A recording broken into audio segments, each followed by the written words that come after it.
Ditën e djeshme për herë të parë pas arrestimin u shfaq Ilir Meta për të folur mbi çfarë po ndodh realisht me gjyqin dhe pse ishte transformuar në atë gjendje siç është edhe le të themi komentuar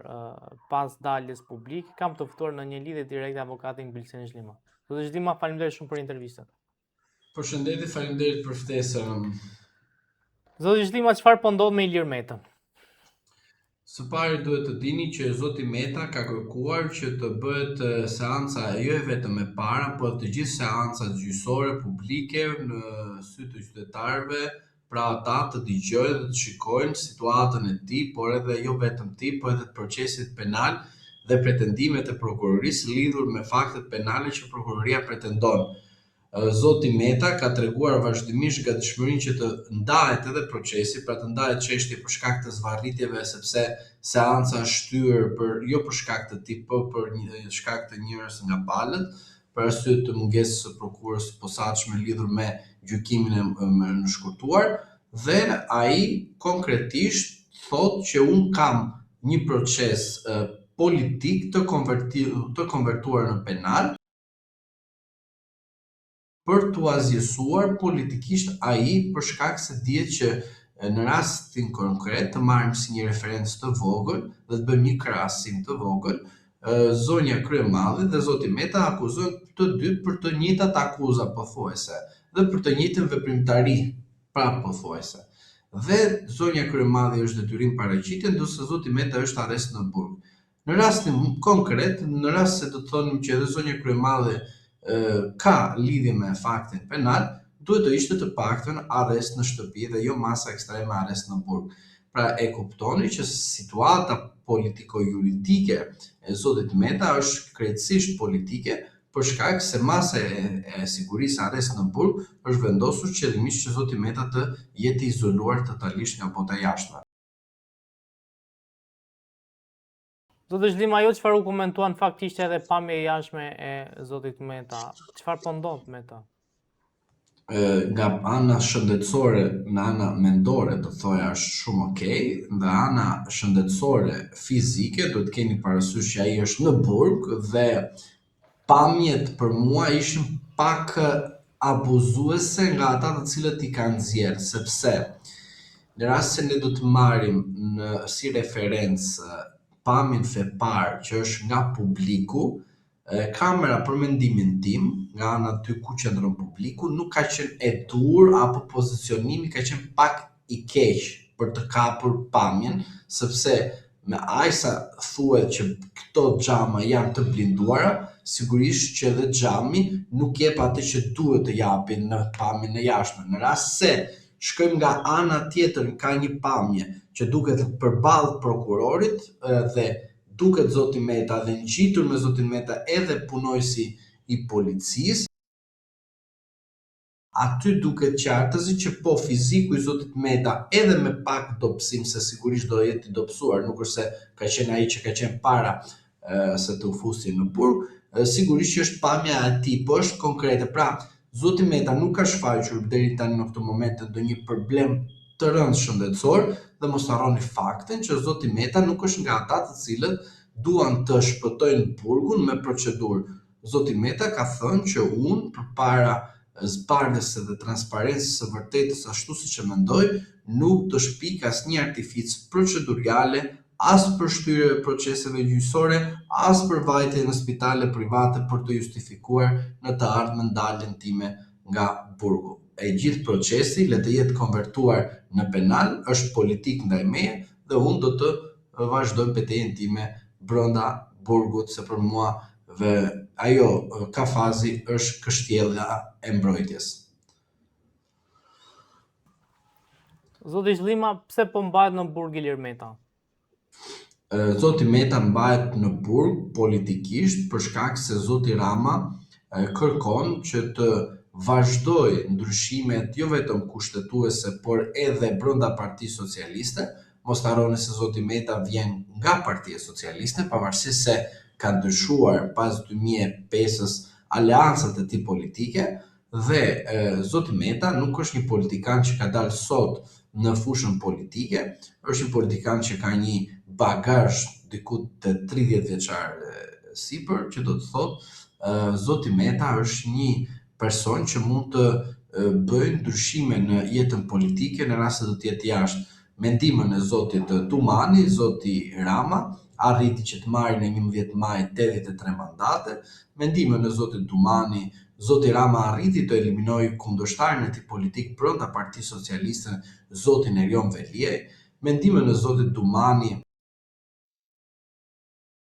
zoti Rama arriti të burgos politikisht zotin Berisha si në detyrim paraqitje ashtu edhe në arrest në shtëpi më vonë. Pra, zoti Tumani ka punuar për zotin Rama në 3 raste kryesore, sepse arrestimi i zotit Meta, arrestimi i zotit Berisha dhe arrestimi i zotit Veliaj ishin qëllimisht ndihma që zoti Tumani dha zotit Rama lidhur me 11 majin, kur në asnjë vend të botës, kur ke kaq shumë punë që bën prokuroria e posaçme, e pavarur, e paanshme, investuar amerikanë, këto prallat që i thënë popullit, arrin ti të marrësh 83 mandate, edhe sistemi të jetë kaq shumë në favorin tënd, kur nuk do të prodhonte kaq mandate. Pra, zoti Tumani ndihmoi zotin Rama në çdo kusht, dhe prandaj mënyra më e mirë për te është që zoti Meta dhe zoti Veliaj të jenë në burg, sepse janë 2 figura të cilët kanë një moshë të re. Pra, zoti Veliaj ka një moshë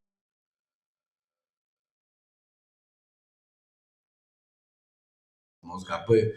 sa duhet të jetë zoti Veliaj? 40 e sa? Mos gaboj, zoti Meta duhet të jetë 50 e sa, do të thotë që janë shumë okay në aspektin e moshës politike. Ndërsa zoti Rama kuptohet me zotin Berisha sepse investon vetëm thjesht tek skandalet apo goditjet, ose më mirë histori të cilat kanë ngelur në kurrizë të zotit Berisha, siç është rasti i Janari, rasti i Kërtecit, dhe me këto gjëra sigurisht dhe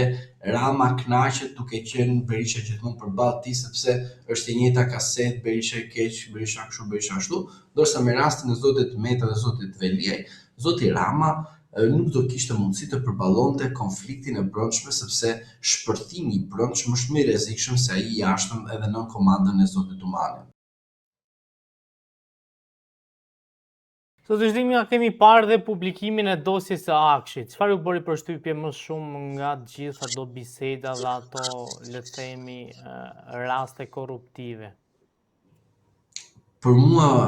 dyshimet, ose më mirë përshtypjet më të mëdha janë në një fakt shumë të thjeshtë, zotëri. Nuk janë thjesht ato bisedimet, unë jam i bindur që ata bisedojnë çdo lloj gjëje, nga më e mira e më e rrezikshmja. Por unë them te ky fakt tjetër që shumë i dur për të studiuar. Në muajin tetor dhe dhjetor patëm një anomali në ujërat e trazuara midis zotit Rama dhe zotit Tumani. Zoti Rama u mor një person i cili donte të bënte një qok te zoti Tumani, bëri sikur po i bënte qokën pavarësisht se e përdori, ashtu siç përdori njerëz të tjerë, si rasti i zotit Tahiri, e mani mend shumë mirë që zoti Tahiri dha dorëheqjen për shkak të sakrificës për në Bashkimin Evropian. Edhe ai dha dorëheqjen, u gjykuar nga një drejtësi e pavarur, pa anshë, kështu mashtrime të mëdha, dhe pas shumë mirë karrierën e tij politike. Zoti Ahmetaj po ashtu në arrati, pra u flak edhe ai, dhe shumë persona të tjerë u flakën nga zoti Rama, sepse zoti Rama thoshte në fund fare, unë nuk bëj avokatin e askujt. Në fund fare të kësaj ngjarje dhe këtij filmi, zoti Rama, duke u gëzuar nga ndihma që u bëri zoti Tumani, se kjo është e lidhur me njëra tjetrën, pra nuk mund të shkëputet Akshi pa marrë si referencë fakte të tjera, çfarë faktet politiko-penale, që zoti Rama ka qenë një ndër personat të cilët thoshte që kush ka punë me drejtësinë e re të marrë avokatin e tij, se Partia Socialiste dhe unë nuk do të bëhem kurrë avokati. Dhe duke shkuar dhe duke parë se si zoti Rama vepron, ne kuptojmë qartësi që zoti Rama bëri një konflikt për një vendim artificial, sepse u zhduk dhe u pastrua në momentin e dur, me zotin Dumani dhe Spaku, sepse zoti Dumani bëri procedimin e fundit para se të ikte kundër Spakut, Spakut, po kundër Akshit, po në varësi prapë kundër Spakut, për shkak se zoti Dumani firmosi në momentin kur po ikte. Kjo të ishte treguesi I qartë se zoti Dumani të kishin premtuar që ai të ishte emëruar përsëri kryetari I Spakut, si një sukses që ai kishte korrur kaq shumë të madh, ashtu siç thamë përpara arrestime kështu me radhë, por zoti Dumani nuk e kuptoi se ashtu siç zoti Rama përdori Tahirin, Ahmetaj dhe të Dakën dhe shumë të tjerë, do përdorte edhe zotin Dumani duke e flak në fund fare në radhët e prokurorisë të posaçme si një prokuror të thjeshtë. Rasti I Akshit është rasti I një konflikti të brendshëm politik dhe brenda Partisë Socialiste që në të njëjtën kohë do të dilte bashkë me dosjen Balluku. Ajo ndihmë që I bëri zoti Dumani ishte që zonja Balluku e arriti procedurën fillimisht në muajin tetor, nëntor pati mundësi deri në fund fare të vendoste dhe Akshin dhe në fund fare për të goditur zotin Rama drejt për së drejti, goditi edhe Akshin, pra drejtuesit e Akshit duke I kualifikuar veprën penale në grupi strukturar kriminal. Pra, zoti Dumani nuk u mor me tenderat e Akshit, edhe një herë. Zoti Dumani u mor vetëm me mosmarrveshjen midis zotit Rama duke goditur zotin Rama si grup të strukturar kriminal, sepse zoti Rama e shiti zotin Dumani edhe e flaku zotin Dumani duke mos I premtuar që ai do bënte kryeprokuror I ri, pra kryeprokuror me mandat të dytë, se do ishte një ndër prokurorët të tjerë të cilët do merrte një mandat kaq të plot, pra 4 vite në krye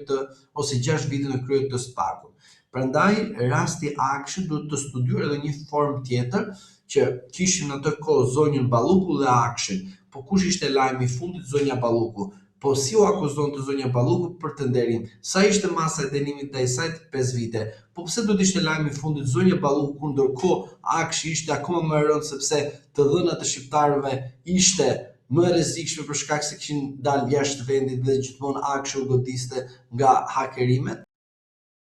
Pra do të thotë që kjo ishte një lojë e bukur e mirë menduar politike që zoti Rama e bëri dhe e përdori, nuk solli si lajm të fundit rastin e Akshit, por solli rastin e zonjës Balluku dhe duke vendosur prokurorin që të merrte atributet politike duke pezulluar ministrin. Pra zoti Rama përdori një pjesë të prokurorëve të Spakut, jo të gjithë, por një pjesë të mirë të tyre për të vendosur në kuadrin politik që ne të kishim një show politik në muaj tetor, nëntor, dhjetor, janar e shkurt, kur pa që se si vjoi procedura. Prandaj Akshi, për mendimin tim, edhe çfarë do të ndodhë në të ardhmen, do të jetë një lojë e mirë menduar nga zoti Rama, por ka një kujdes këtu dhe ju lutem ta shikojmë të gjithë së bashku, por me kujdes. Çfarë është kjo? Kur palët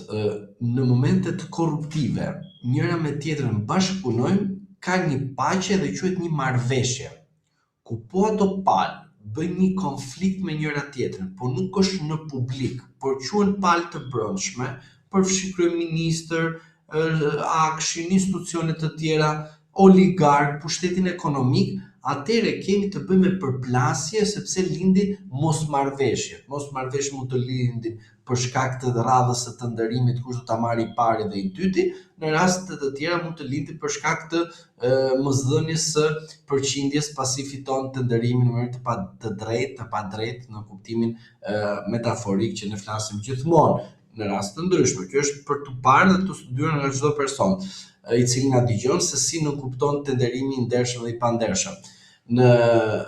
këtë kuptim, unë dua t'ju them juve që kur të vi momenti që të përplasen të gjithë këto palët me njëra tjetrën, sigurisht që situata dhe zotit Rama do të jetë e rënduar, sepse çdo palë do mbrojë interesin e vet. Tani këtu do të mbizotroj kush është më I forti dhe te këto konflikte dhe këto goditje gushtime njëri tjetrin, sigurisht më I forti duket tek ai që është në pushtet. Pra pushteti nuk e kupton vetëm forcën ekzekutive, por kupton edhe forcën ekonomike. Dhe zoti Rama do përballet me një goditje të tillë nga forca financiare. Në rast se zoti Rama do bëjë një pakt që të shpëtojë dhe kësaj tradhe, sigurisht që nuk do të jetë autor i ngjarjeve të ndryshme, po do jetë përsëri viktim. Po në rast se nga kjo ndodh që zoti Rama del si një autor të një ndër këto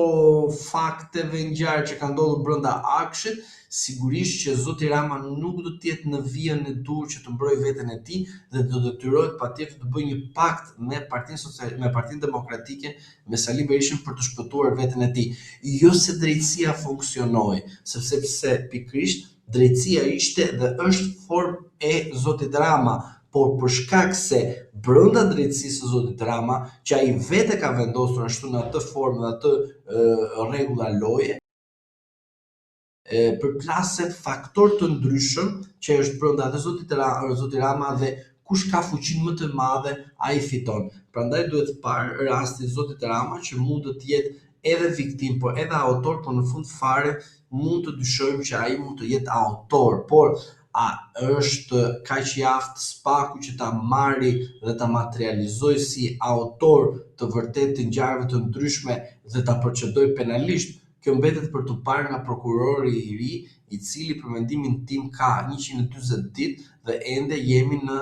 situatë pasive nga ana e tij dhe nuk ka marrë një veprim aktiv të kuptojmë se si do të veproj me hetimin korruptiv, por edhe të krimit organizuar ndaj faktorëve të ndryshme që cënojnë rendin dhe sigurinë e vendit. Zoti Zhlima, faleminderit shumë për intervistën, ishte kënaqësi. Faleminderit edhe ju.